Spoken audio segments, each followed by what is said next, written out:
The Rijksmuseum van Oudheden is the national archaeological museum of the Netherlands.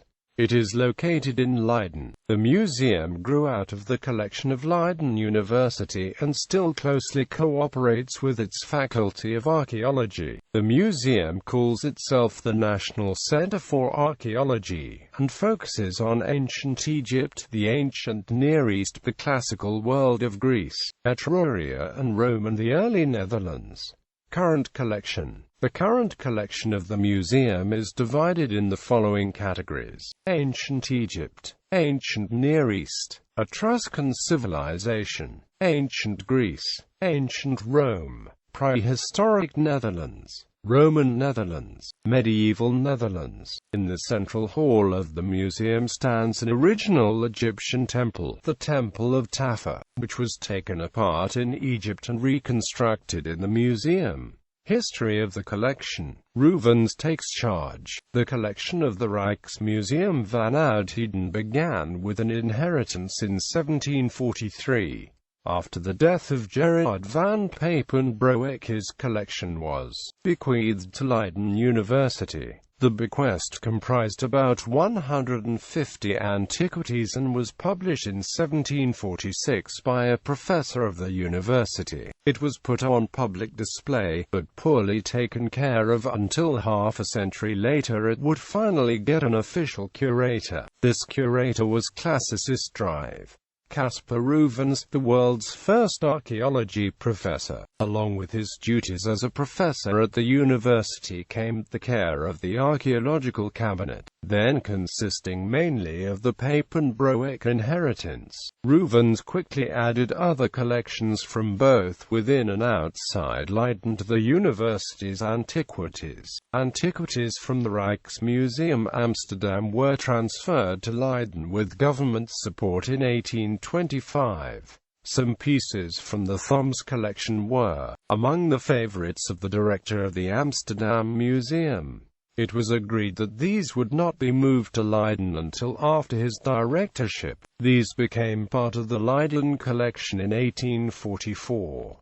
In 1826 a collection of prehistorical materials arrived from the Museum of Natural History. The contributions of Rottiers, the growth of the National Museum of Antiquities would prove to be depended much more upon foreign investments. Despite the gathering of antiquities from various Dutch organizations, the really important additions to the museum would come from buying personal collections. Among the first of these was the first Rottiers collection. It belonged to a retired Flemish colonel who had begun collecting during a stay in Athens. In 1820 this collection was offered to the government of the Low Countries, and Ruvens was sent to determine its value and recommend on whether to buy or not. Ruvens was enthusiastic about the collection because it contained original Greek sculpture and Greek pottery, categories which lacked in the Leiden collection until then, cautioning the ministry not to buy at any price.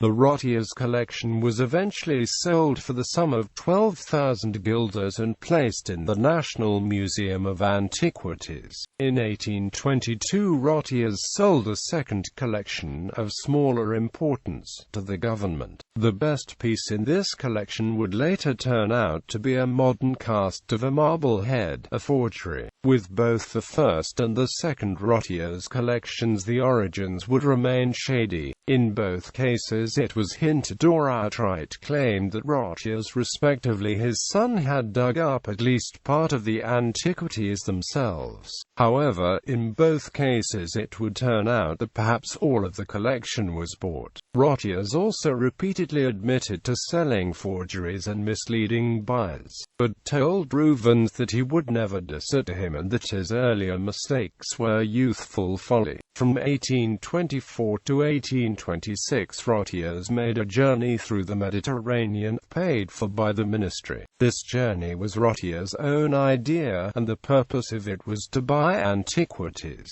Rubens, who was not very enthusiastic about this project, was asked to provide Rottiers with instructions. During these travels, Rottiers complained a lot, and for a while failed to produce any real results. The ministry had to go as far as send him an official warning to stop using government funds for anything other than buying antiquities. Plans of Rottiers to start his own excavations were never discussed with Rubens, and eventually Rottiers actually excavated on Melos. After this excavation, Rottiers continued his travels and bought antiquities. During a lengthy stay on Rhodes, he studied and described the medieval architecture, large parts of which would later be destroyed, making the drawings commissioned by Rottiers invaluable. In March and September 1826, the museum received the acquired antiquities.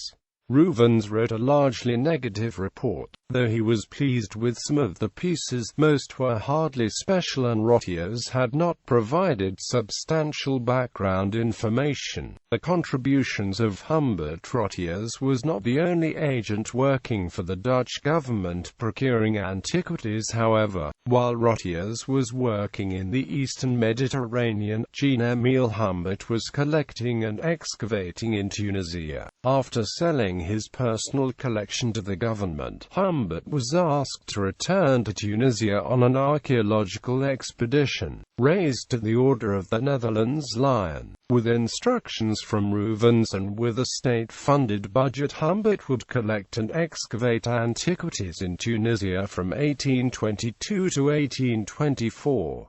Most important about this first expedition by Humbert was the acquisition of 8 statues, which are still on display as centerpieces in the museum. A second expedition by Humbert never reached Tunisia because Humbert preferred staying in Italy. Despite this blatant disregard of the agreements, the expedition did produce some considerable results. A collection of Etruscan artifacts, known as the Museo Corazzi, was bought for over 30.00 guilders, but pleased Rubens because Etruscan antiquities were virtually unknown outside Italy at the time. By far the most important deal of the expedition was the acquisition of the very large Dynasty collection of Egyptian antiquities. After a lengthy period of negotiations by the Dutch ambassador in Rome and Humbert with agents of Dynasty, the collection was eventually sold for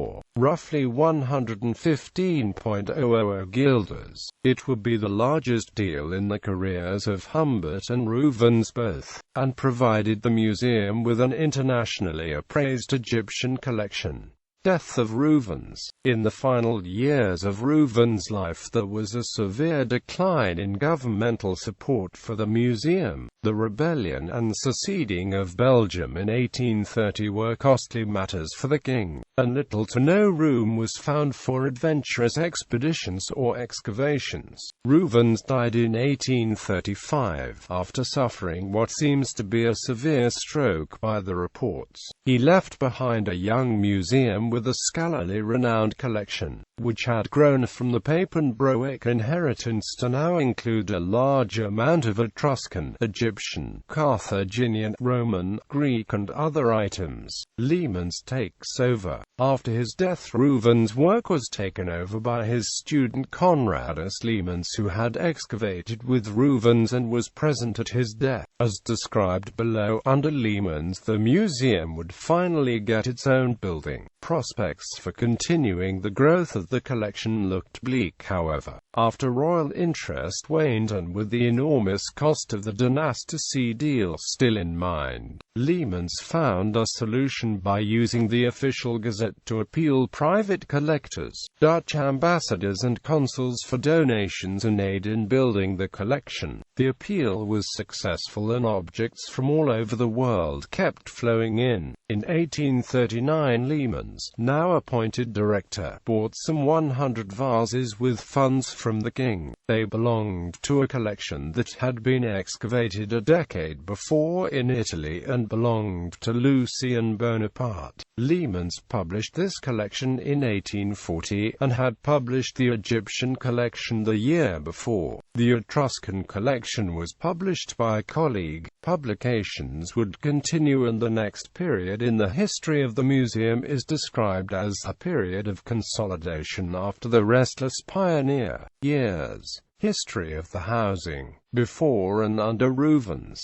finding an adequate building for the archaeological collection had been a matter of ongoing strife between Rubens, the trustees of the museum, and the Dutch government. When Rubens was first appointed professor of archaeology and thereby curator of the Papenbroek collection, the antiquities were housed in a building of the botanical gardens of the university. The damp atmosphere caused serious damage to the sculptures, however, and the collection had already outgrown its housing, which resulted in several statues being placed outside. In 1821 the archaeological cabinet was moved to a new wing of the Museum of Natural History. Rubens was unhappy with this location as well, though, because it was much too small for the growing collection and because the windows provided far from enough light. In 1824 Rubens was offered some more room of the Museum of Natural History, but Rubens refused the insufficient extra space and proposed an entirely new building designed especially for the National Museum of Antiquities,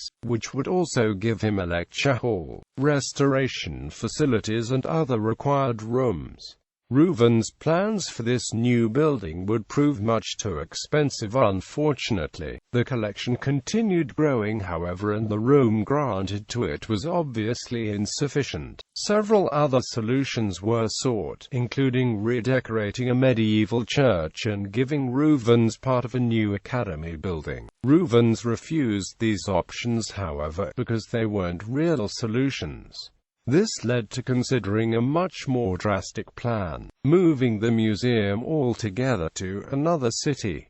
Brussels, Amsterdam and The Hague were considered. Rubens argued against all of these, using Leiden's thriving academic climate in the humanities as a main argument for keeping the collection there. Eventually Amsterdam became the prime candidate, being the capital of the Netherlands and Brussels having seceded from the kingdom along with the rest of Belgium. Before the relocation could begin, however, the academic world was shocked by the unexpected death of the still young Rubens.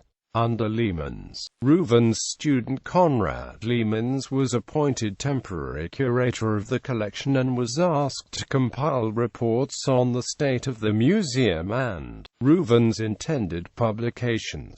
Leumans followed Rubens in complaining about the poor state of the antiquities due to limited finances and poor housing. In November 1835 a turning event occurred for the museum when the university bought an 18th-century mansion and offered to place the collection there. Leumans set to work in redecorating the mansion and moving the collection to the new building. Budgetary problems and the difficulties of transporting some of the largest pieces through the city were eventually overcome, and in August 1838 the National Museum of Antiquities finally had its official opening for the public. Rubens' collection had grown to a real museum.